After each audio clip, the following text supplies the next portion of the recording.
በዛሬ ቪዲዮአችን እንግዲህ የምንመለከተው አንድ ዩኒቨርሲቲ ጆይን የሚያደርግ ተማሪ ምን ነገሮችን መያዝ አለበት፣ እንዲሁም ደግሞ ምን ነገሮችስ ያስፈልጉታል፣ እንዲሁም ምን ነገሮችንስ ባይዝ ጥሩ ነው የሚለውን ነገር በዛሬ ቪዲዮአችን እንግዲህ የምንመለከት ይሆናል ማለት ነው። አሁን ላይ የምትገቡ ተማሪዎች ሁላችሁም እንግዲህ በደንብ እንድታዳምጡኝ እፈልጋለሁ ማለት ነው። ላይክ እና እንዲሁም ደግሞ ሰብስክራይብ በማድረግ ይህን ቁም ነገር አዘል እንዲሁም የትምህርት ቻናል ሰብስክራይብ ማድረጋችሁ እንዳትረሱ፣ እንዲሁም ቴሌግራም ቻናላችንን ጆይን ማድረጋችሁን እንዳትረሱ። ቀጥታ ወደ ቪዲዮ እንግባ። በመጀመሪያ ላይ እንግዲህ ወደ ዩኒቨርሲቲ በምንገባ ጊዜ ከማያስፈልጉ ነገሮች መካከል ያው ከ9 እስከ 12 ክፍል ያለው የተማርንበት ትራንስክሪፕትን ከተማርንበት ትምህርት ቤት አውጥተን መያዝ አለብን ማለት ነው። አንድ ኦሪጂናል እንዲሁም ደግሞ አንድ ኮፒ ማለት ነው። ያንን ኮፒ ማድረጋችሁን እንዳትረሱ። እንዲሁም ደግሞ በሌላ በጣም ብዙ የሚያስፈልጓችሁ ነገሮች አሉ። ከነዚያ መካከል እንግዲህ ጉርድ ፎቶ ነው። ጉርድ ፎቶ እንግዲህ እዚያው ላይ ለመመዝገቢያ ስለሚያስፈልጋችሁ ኦልሞስት 4 እና 5 ጉርድ ፎቶ ብትይዙ አሪፍ ነው። አብዛኞቹ ዩኒቨርሲቲ እንግዲህ ይዛችሁ ነው የሚሉት 4 ጉርድ ፎቶ ነው። እናንተ ግን ለማንኛውም 5 ጉርድ ፎቶ መያዛችሁን እንዳትረሱ ላለው ማለት ነው። እንዲሁም ደግሞ የ12ኛ ክፍል ውጤት ኦሪጂናል ዶክመንቱን እንዲሁም ደግሞ ኮፒውን ማለት ነው እሱንም መያዛችሁን እንዳትረሱ። ምክንያቱም እነሱን ካልያዛችሁ አንድ ቀን ወይም ደግሞ 2 ቀን ብታንተም ብትሉ በጣም ብዙ ነገር ተሰቃይታችሁ ሊመዘግቧችሁ ይችላሉ። ነገር ግን በዛው ልክም የማይቀበሉ በጣም ሃርድ የሆኑ ግቢዎች ስላሉ ማለት ነው።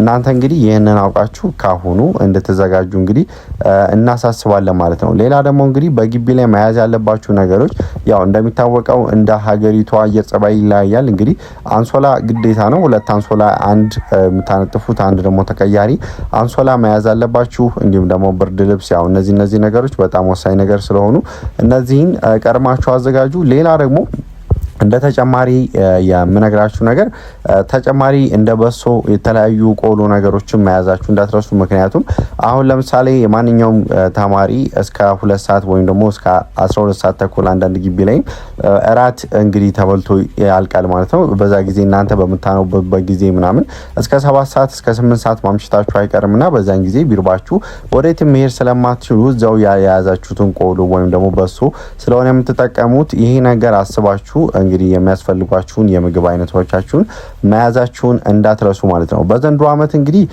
ሌሎችም በጣም አዳዲስ ህጎች እንደወጡ ይታወቃሉ ማለት ነው። ከነዛም አዳዲስ ህጎች መካከል ያው ቲን ነምበር አውጡ ተብሎ ነበር ማለት ነው። የቲን ነምበር እንግዲህ አብዛኞቹ ሰዎች እንግዲህ እንደተናገሩት ከሆነ ለምዝገባ ያን ያህልም ባይጨናንቋችሁም መያዝ እንዳለባችሁ ዩኒቨርሲቲዎች አሳውቀው ነበር ማለት ነው። ስለዚህ ሁላችሁም እንግዲህ ወደ ዩኒቨርሲቲ የምትገቡ ተማሪዎች ቲን ነምበራችሁን በፍጹም መርሳት የለባችሁም።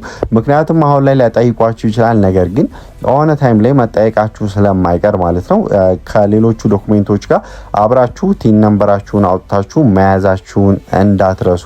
ምክንያቱም በጣም ወሳኝ ነው። በጣም ሃርድ ግቢዎች አሉ። እንዲሁም ደግሞ አንዳንድ ግቢዎች ናቸው እንጂ ቲን ነምበር ለምዝገባ አያስፈልግም ወይም ደግሞ እንዲሁ ያንፉላ ተንገላተን የሚባል ምናምን መረጃ ልትሰሙ ትችላላችሁ። ነገር ግን እናንተ መያዛችሁንና በሁሉም ነገር ዝግጁ መሆናችሁን እንዳትረሱ ስንል እንግዲህ በትህትና እናሳስባለን ማለት ነው። እንግዲህ አብዛኞቹ ግቢዎች በአሁኑ ሰዓት ላይ እየጠሩ ይገኛሉ ማለት ነው። እነ ድሬዳዋ፣ ሐዋሳ፣ መቅደላ፣ ዲላ እንዲሁም ደግሞ የተለያዩ ዩኒቨርሲቲዎች እየጠሩ ይገኛሉ። ሁሉንም አሁን እዚህ ጋር በጠቅሳቸው በጣም ብዙ ስለሆኑ ቴሌግራም ቻናላችን ላይ አንድ በአንድ እያደረስንላችሁ ስለሆነ እየተከታተልን ሁላችሁም ገብታችሁ እንግዲህ የምዝገባ ቀናችሁን ማየት ይኖርባችኋል ማለት ነው። ስለዚህ አሁን ጠቅለል አድርግላችሁና በቀላሉና መያዝና መረሳት የሌለባቸው ነገሮች ልንገራችሁ። አንደኛ እንደነገርኳችሁ ጉርድ ፎቶ፣ ከዚያም በመቀጠል እንግዲህ ትራንስክሪፕት ኮፒውን እንዲሁም ደግሞ ዋናውን ማለት ነው እንዲሁም የ12ኛ ክፍል ውጤታችሁን ኮፒውን እንዲሁም ዋናውን መያዛችሁ እንዳትረሱ።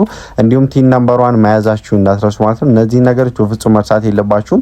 ያው አንሶላ፣ ብርድ ልብስ፣ እነዚህ የመሳሰሉ ነገሮች የማይቀሩ ነገር ስለሆኑ ሁላችሁም እንግዲህ እነዚህ ነገሮች ይዛችሁ ዩኒቨርሲቲያችሁ ከጠራችሁ 1 ቀን ወይም ደግሞ 2 ቀን ቀደም ብላችሁ እንድትገኙ። ምክንያቱም ማርፈድ ራሱ ትልቅ ዋጋ አለው። ያው ዶርምም ሁሉም ነገር ለመምረጥ በጊዜ መገኘታችሁ ለእናንተ አሪፍ ነው። ብዙ አይነት አድቫንቴጆችን ስለሚፈጥርላችሁ ማለት ነው። እንደዚህ አይነት ኢንፎርሜሽን እንዲሁም ደግሞ የፍሬሽማን እንዲሁም የሪሚዲያል የተለያዩ ውጤቶችን ትምህርቶችን በዚህ ዩቲዩብ ቻናል ላይ ስለምንለቅ ላይክ እንዲሁም ደግሞ ሰብስክራይብ ማድረጋችሁን እንዳትረሱ። በሌላ ቪዲዮ እንመጣለን ማለት ነው። ሪሚዲያልስ መቼ ነው የሚለውን ነገር እንግዲህ በሌላ ቪዲዮ እመጣላችኋለሁ። ለሪሚዲያሎችም በሌላ ቪዲዮ እስከምንገናኝ ድረስ መልካም ጊዜን ተመኘው።